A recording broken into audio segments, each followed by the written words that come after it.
तो ब्रह्मवैवर्त पुराण कहता है राध्यते यया सा राधा, जिनके द्वारा भगवान की असीम अनंत निस्वार्थ सेवा सतत सर्वदा सर्वकाल सर्व स्थान पर होत रहे और होता रहे हमेशा के लिए, वही है राधा रानी। परंतु ब्रह्मवैवर्त पुराण वहां पंक्ति बंद नहीं करता, और एक पंक्ति है आगे, राध्यते यया सा राधा राधैव आराध्यते मया।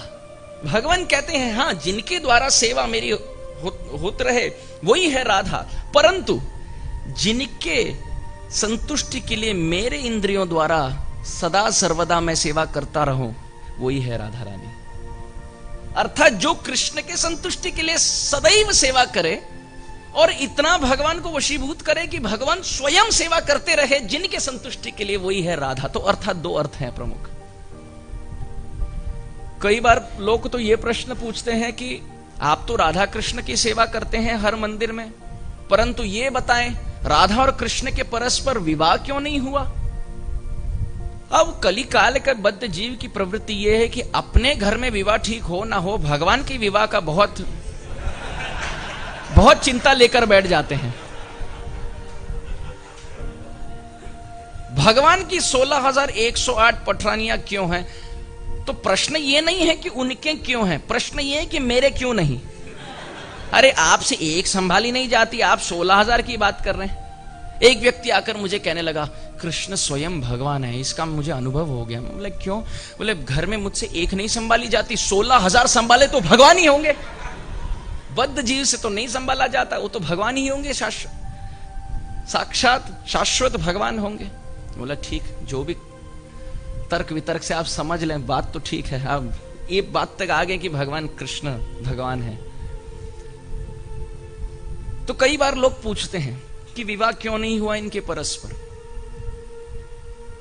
कई कारण है तत्व सिद्धांत के हिसाब से, परंतु एक मूलभूत सिद्धांत है कि विवाह दो व्यक्तियों के बीच होता है, एक व्यक्ति के बीच नहीं।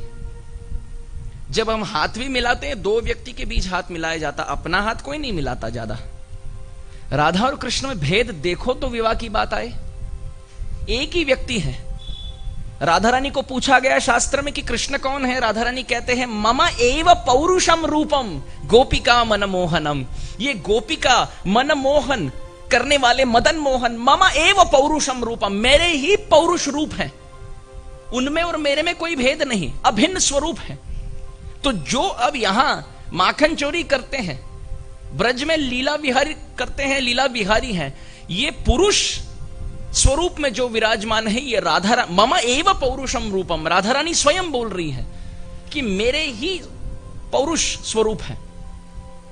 अच्छा, शास्त्र क्या कहता है आगे? शास्त्र ऋग्वेद कहता है एकम ज्योतिर अभुद्विधा राधा माधव रूपकम, कि एक ही परम तत्व, एकम ज्योति, एक पर तत्व भगवत स्वरूप, द्विधा अभूत, दो भाग में यदि विभाजन हो जाए, एक पौरुष और एक परा प्रकृति, राधा माधव रूपकम, इन्हीं को राधा माधव कहा गया। अब आगे शास्त्र कहता है हरेर अर्ध तनु राधा, राधिका अर्ध तनु हरि, कि हरि के स्वरूप के ही अर्ध तनु है राधा रानी, और राधिका अर्ध तनु हरि, राधिका श्रीमती राधा रानी के स्वरूप का ही अर्ध स्वरूप है कृष्ण। अर्थात राधा और कृष्ण में कोई भेद नहीं, बिल्कुल ये बात स्पष्ट है, शास्त्र के प्रमाण के बल पर ये स्पष्ट है कि राधा और कृष्ण में कोई भी भेद नहीं। राधया माधवो देवो माधवे नैव राधिका, और भी प्रमाण है कि राधा रानी के प्रेम स्वरूप से जो भगवान के शरीर में विकार होता है यही है कृष्ण तत्व, और कृष्ण के आदान प्रदान से भक्त के जीवन में जो होता है यही है राधा तत्व। दोनों अभिन्न स्वरूप, एकत्मानम अपि भुवि पुरा देह भेदम गतौ तौ।